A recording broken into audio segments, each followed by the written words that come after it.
Hi guys, happy Friday. It is September 21st, 2018.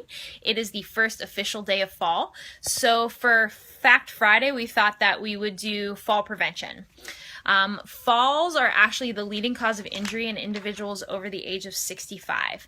So when we look at those individuals, generally see about 40% of that population is going to sustain at least one fall within a year, with 1 in 40 of those falls resulting in a hospitalization. Some of the common injuries that we see actually after a fall are your hip fractures, which lead to the greatest mortality and morbidity, wrist fractures, head traumas as well. So with one of the results being death from a fall, we know that this is a public health problem.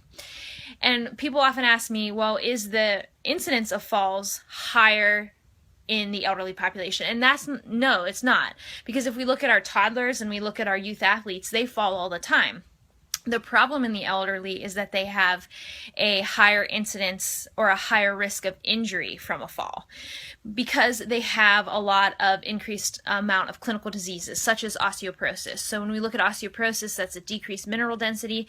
So it doesn't take as much of a force for that bone to fracture. Or if we look at age-related physiological changes, so they don't have as quick of reflexes as our toddlers, as our youth athletes. They don't have the strength that those individuals have either.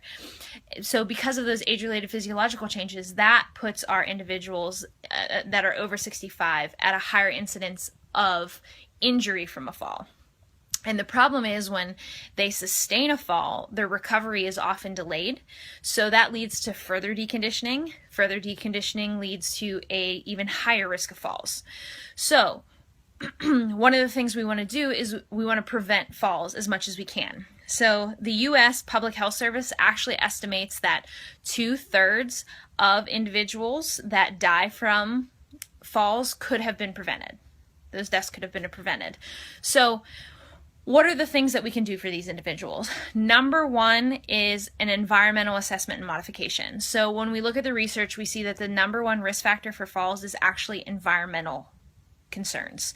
So for example, we want to clear the clutter. So if we go into an individual's house that's over 65, we really don't want anything laying on the floor. We've all been in those houses where we just have this skinny little narrow pathway to walk by because of all the stuff that's piled up on either side. We want to get rid of that stuff as much as we can. We want to make the hallways clear.